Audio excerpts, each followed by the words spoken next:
नेकपा एमालेको केन्द्रीय कमिटी बैठकमा यस्ता आए एजेन्डा। सम्पूर्ण जानकारी। एमाले केन्द्रीय कमिटीको चौथो बैठक। अन्तर्घात छानबिन प्रतिवेदनदेखि उम्मेद्वार छनौटको मापदण्ड समेत तय।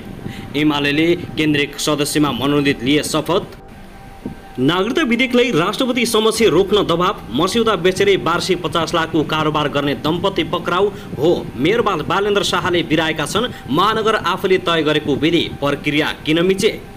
एकाएक किन डराई माओवादी अध्यक्ष प्रचण्ड? राष्ट्रपतिले सेनाका अधिकारीहरूसँग भेट्नु अस्वाभाविक हो। नागरिकता विधेयक राष्ट्रिय सभाले रोक्ला त? यस्तो छ भित्री रहस्य। राष्ट्रपतिलाई सरकारको प्रतिप्रश्न। संविधानमा किन हस्ताक्षर गरेको? गठबन्धन सरकारलाई राष्ट्रपति भण्डारीको सुझाव। शान्ति प्रक्रिया टुङ्ग्याउँदा अन्तर्राष्ट्रिय चासो र मापदण्डलाई ख्याल गर्नुपर्छ। राष्ट्रपतिको सक्रियताले वाम गठबन्धनमा सन्नाटा छायो। सत्ता गठबन्धनले राष्ट्रपतिले राजीनामा दिने भनेर हल्ला चलाएको आरोप। प्रदेशको बैठकमा सहभागी हुन प्रचण्ड पुगे विराटनगर। नागरिकता विधेयक पारित हुने आश्वासन। राष्ट्रपतिको गतिविधि अस्वाभाविक छ। नागरिकता विधेयक कुनै पनि हालतमा पास गरी छाड्छौँ, प्रचण्डको ठकुवा। काठमाडौँका मेयर बालेन्द्र शाह र एमालेका नेता महेश बस्नेत बीच जोहारी। बालेन्द्र शाहलाई लक्षित गर्दै महेश बस्नेतले फेरि लेखे, मेरो एउटा सानो स्टाटसले भूकम्प नि गयो। दिए यस्तो चेतावनी, तिम्रो दादागिरी नियन्त्रण गर्न नपरोस्। आफ्नै सासूलाई खुकुरी प्रहार गरेपछि ज्वाइँद्वारा आत्महत्या। के कारणले गरे खुकुरी प्रहार र आत्महत्या? यसबारे सम्पूर्ण जानकारी। भित्रभित्रै यस्तो थियो रहस्य। गाली गर्ने 2-4 जना फेसबुकेलाई मेरी नेतृत्वमा सुधार गृहमा लैजान्छु। महेश बस्नेत। विषाक्त खानाले 32 विद्यार्थी बिरामी। क्यान्टिनका सञ्चालक पक्राउ। के हालेको थियो खानामा? यसबारे पनि जानकारी। दार्चुलाबाट 3 किलो चरेस बरामद। 4 जना प्रहरीको नियन्त्रणमा। कक्षा 12 को रिजल्टबारे निकै ठुलो खबर। एकाएक किन सन्किए माधवकुमार नेपाल? गठबन्धनलाई सिट बाँडफाँडमा सकस। कार्यदलको बैठक आज पनि। नेपाली काङ्ग्रेसमा केपी ओलीको रोग सरेको माधवकुमार नेपालको आरोप। काठमाडौँका मेयर बालेन्द्र शाहपछि झन उग्र बन्दै नक्सा र डोजर लिएर गए, मैले के भिराए? मेयर बालेन्द्र शाहको भनाई। अल्फा बिटामा डोजर चलाएपछि अल्फा बिटाका मालिकसँग भयो घोचपेच। बालेन्द्र शाह र अल्फा बिटा कम्प्लेक्सका सञ्चालकबीच चर्चा चर्की हुँदा बालेन्द्र शाहलाई खतराको सङ्केत। आज दिनभर पनि यी क्षेत्रमा बालेन्द्र शाहले डोजर लगाएर चलाए। विभिन्न बिल्डिङहरूमा डोजर। अरबौंको क्षति भएको गुनासो। स्थानीय बासिन्दाहरूले गरे बालेन्द्र शाहको विद्रोह। देशैभरबाट उनको विरुद्ध नारा लगाउने। मृत्यु भएको 21 वर्षपछि राजपरिवारका ज्वाइँलाई 30 करोड भ्रष्टाचारको मुद्दा। जमिनमा गाँजा फाड्दा पर्वतका 6 परिवार विस्थापित। बस्ती नै पूर्ण जोखिममा। बलात्कार आरोपमा 2 जना युवक प्रहरीको नियन्त्रणमा। नागरिकता विधेयकबारे राष्ट्रपति भण्डारीले चालिने अन्तिम कदम। सत्तारूढ गठबन्धनमा सन्नाटा। एमाले अध्यक्ष केपी शर्मा ओली र राष्ट्रपति भण्डारीको परपञ्च यस्तो। अब के होला? राष्ट्रपतिले के राजीनामा दिन्छन् त?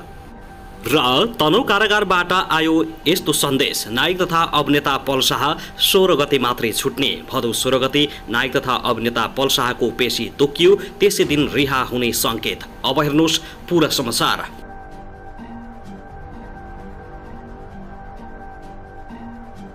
दर्शकबिन नमस्कार। युट्युब च्यानल नेपाली खबर मिडियामा तपाईहरूलाई हार्दिक स्वागत छ। यदि हाम्रो च्यानललाई अहिलेसम्म सब्स्क्राइब गर्नुभएको छैन भने सब्स्क्राइब गरी नजिक रहेको बेल आइकन दबाई हामीसँग जोडिनुहोला। दर्शकबिन सदा झै आज पनि हामी तपाईहरुमाझ देशभरका विभिन्न खबरका साथ उपस्थित भइसकेका छौं। यो भिडियोलाई अन्तिमसम्म हेरी हामीले साथ दिनुहोला। दर्शकबिन हाम्रो मेहनतको लागि एउटा सानो लाइक गर्न पनि नभुल्नुहोला। कहाँदेखि हेर्दै हुनुहुन्छ, के भन्न चाहनुहुन्छ, तपाईको मनमा लागेका प्रतिक्रिया अवश्य पनि कमेन्ट गर्न नभुल्नुहोला। दर्शकबिन के तपाईँ हाम्रो च्यानलमा नियमित श्रोता हुनुहुन्छ? यदि नियमित हुनुहुन्छ भने तल कमेन्ट बक्समा नियमित अथवा रेगुलर लेख्नुहोस्। यदि तपाईँ नयाँ हुनुहुन्छ भने सब्स्क्राइब गरी जोडिनुहोस् ताकि नयाँ अपडेटका साथ हामी तपाईहरुमाझ दैनिक रूपमा उपस्थित हुने गर्दछौँ। हाम्रा अपडेटहरू तपाईहरूलाई के कस्तो लागिरहेका छन्, सल्लाह सुझाव प्रतिक्रिया कमेन्ट बक्समा छोड्न नभुल्नुहोला। दर्शकबिन आउनुहोस् आजको पहिलो खबरतर्फ लागौं। नेकपा एकीकृत समाजवादी पार्टीकै नेता रामकुमारी झाँक्रीले काठमाडौँ महानगरपालिकाका मेयर बालेन्द्र शाहलाई सँगै मिलेर बनाएको योजनामा अगाडि बढ्न आग्रह गरेका छन्। शुक्रबार दिउँसो फेसबुकमा 9 बुधे आग्रह अपडेट गर्दै नेता झाँक्रीले मेयर बालेन्द्र शाहले आफूले जस्तो दलीय दबाव बेहोर्न नपर्ने तर्क गरेका छन्। झाँक्रीले अनधिकृत संरचनामा डोजर लगाउने मेयर शाहको कदमलाई समर्थन गर्दै अगाडि गर्नुपर्ने कामहरूको सूची पनि प्रस्तुत गरेकी छिन्। यसपछि अब पालो हुनेछ उपत्यकाका नदी किनारका अतिक्रमण हटाउने। उनले लेखेकी छन्, मैले बागमती करिडोरका 41वटा अतिक्रमित संरचना हटाइसकेको थिएँ। निर्वाचित आयोगले नगरौँ भन्ने दबाब आयो र स्थगन गर्न पर्यो। पार्टीको दबावको बावजुद स्थानीय चुनावपछि 2 जेठ 2079बाट करिडोरका अतिक्रमित संरचना पुनः हटाउन सुरु गरेको बताएका छन्। पूर्व शहरी विकास मन्त्री समेत रहेकी रामकुमारी झाँक्रीले आफू मन्त्री रहँदा मेयर बालेन्द्र शाहसँग बसेर केही योजना बनाएको पनि स्मरण गरेकी छन्। सुकुम्बासीको नाममा अतिक्रमण भएका स्थानहरू खाली गर्ने कामको पनि केही योजना बनेको छ। उनले लेखेकी छिन्, मलाई जस्तो दलीय दबाव मेयर बालेन्द्र शाहज्यूलाई हुँदैन, ढुक्क भएर काम गर्नुहोस्। नेता झाँक्रीले इमानदार प्रयासहरू सफल हुने उल्लेख गरेकी छन्। म सधैँ तपाईसँगै छु, तपाईको पछाडि यसलाई जारी राख्नुहोस्। दर्शकबिन त्यसैगरी आउनुहोस् अब अर्को खबरतर्फ लागौँ। भोजपुरबाट धरान ससुराली आएको 2 दिन नबित्दै धरान 8 गुम्बा मार्गमा 41 वर्षीय रामबहादुर रम्तेलले आफै घाँटी रेटेर आत्महत्या गरेका छन्। आत्महत्या गर्नु अघि रम्तेलले 71 वर्षीय सासू नरमाया भुजेललाई बिहीबार राति खुकुरी प्रहार गरी गम्भीर घाइते बनाएका थिए। धरान 8का वडा अध्यक्ष धनबहादुर राईका अनुसार विवाद र आत्महत्याको विस्तृत विवरण प्रहरीले अनुसन्धान गरिरहेको छ। ज्वाइँ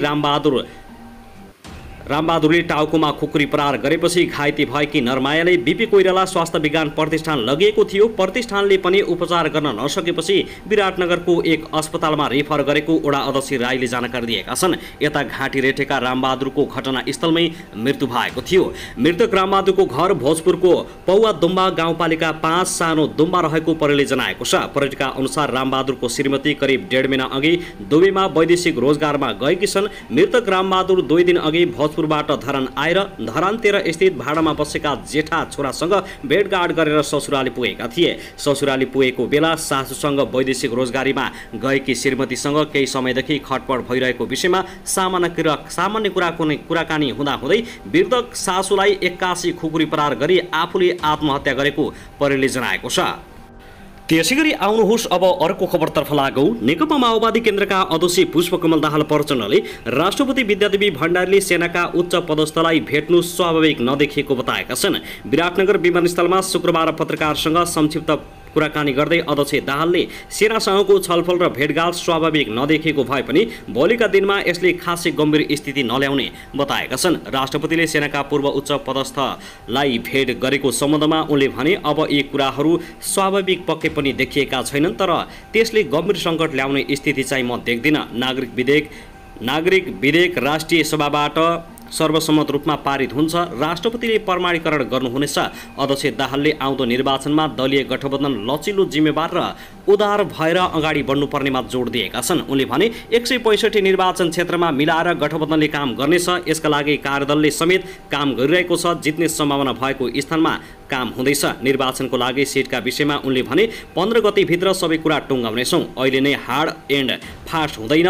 कसैले पनि मेरो गोरुको 12 टक्का भन्ने परिस्थिति आउनु भएन। माओवादीले 60 सिट मागेको प्रश्नमा अध्यक्ष दाहालले भने, बाहिर चर्चा भए जस्तो गठबन्धनमा जटिल छैन। हामी सबै मिलाएर सहमतिमा अगाडि बढ्छौँ। 15 गतेभित्र सबै कुरा टुङ्गिन्छ।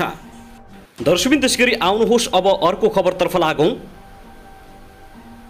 नेकपा एमाले अध्यक्ष केपी शर्मा ओलीले एमाले चुनाव हार्न नमिल्ने बताएका छन्। आज शुक्रबार नेकपा एमालेको केन्द्रीय कमिटी बैठकलाई सम्बोधन गर्दै जनताको समर्थनबाट एमाले जित्नै पर्ने बताएका हुन्।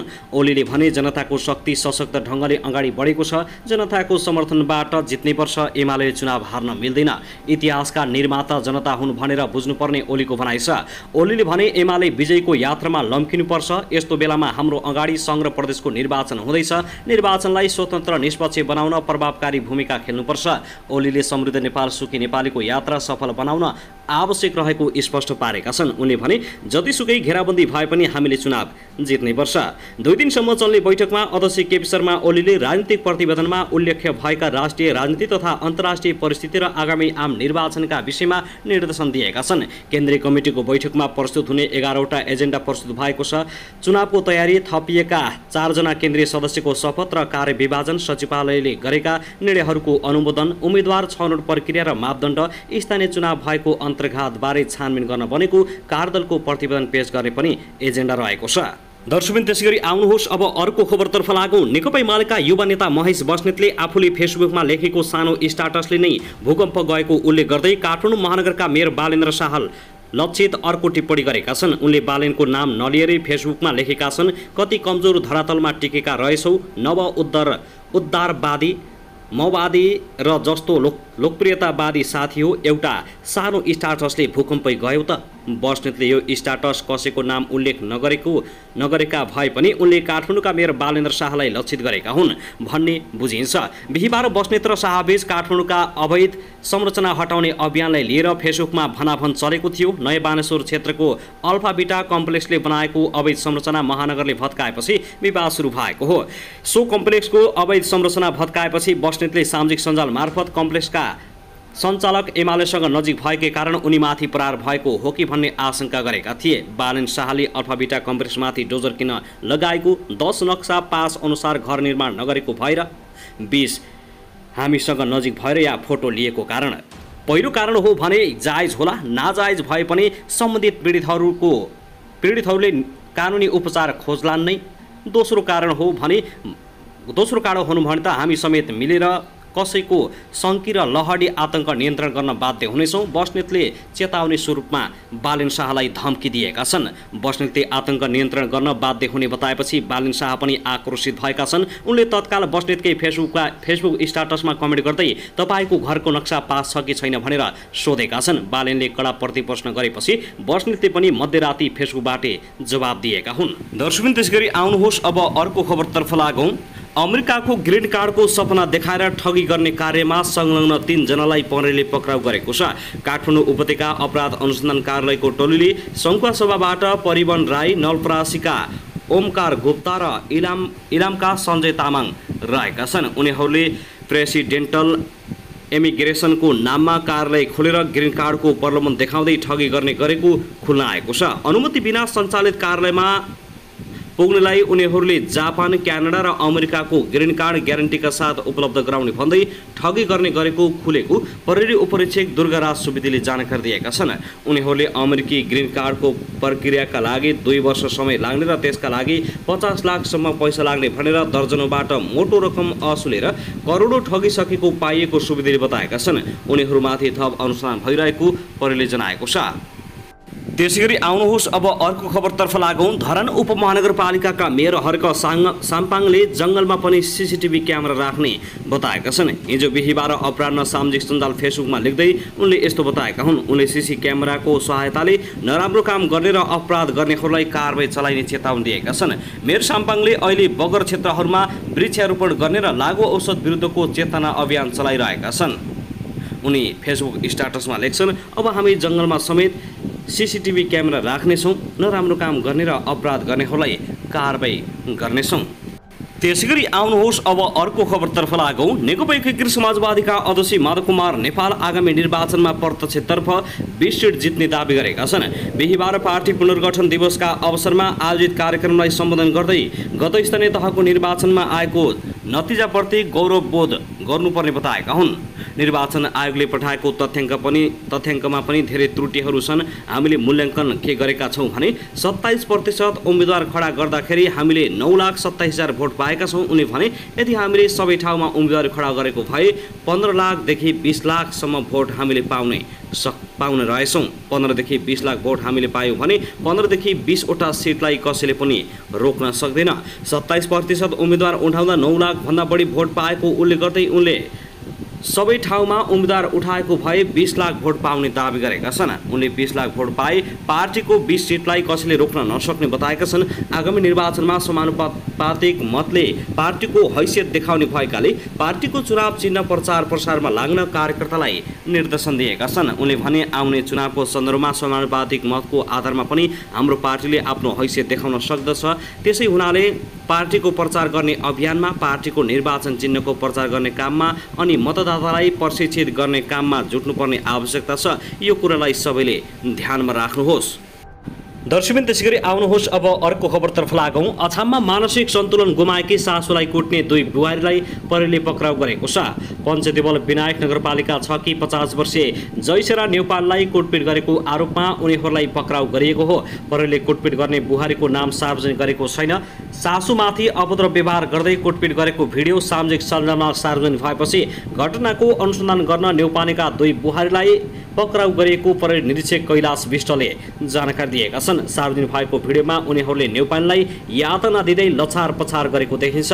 स्थानीयवासीका अनुसार मानसिक सन्तुलन गुमाएकी न्यौपाने बोल्न सक्दैनन्। उनका श्रीमान समेत शारीरिक अपङ्गता भएका व्यक्ति हुन्।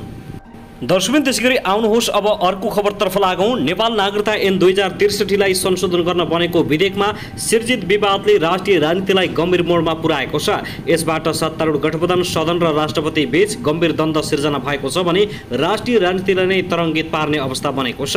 प्रतिनिधि सभा र प्रदेश सभाले राष्ट्रिय सभाले पारित गरेर प्रमाणीकरणका लागि पठाएको नागरिकता विधेयकलाई राष्ट्रपति विद्यादेवी भण्डारीले साउन 29 गते संघीय संसदबाट पुनर्विचार हुनु आवश्यक देखिएको भन्दै संविधानको धारा 123 को उपधारा 3 बमोजिम 15 बुँदे सन्देश सहित प्रतिनिधि सभामा फिर्ता पठाएका थिइन्। सत्तारूढ 5 दलीय गठबन्धनले राष्ट्रपतिले राजनीतिमा स्वार्थले विधेयक फिर्ता पठाएको समीक्षा गर्दै जस्ताको त्यस्तै पारित गरेर पठाउने निष्कर्ष निकालेको थियो।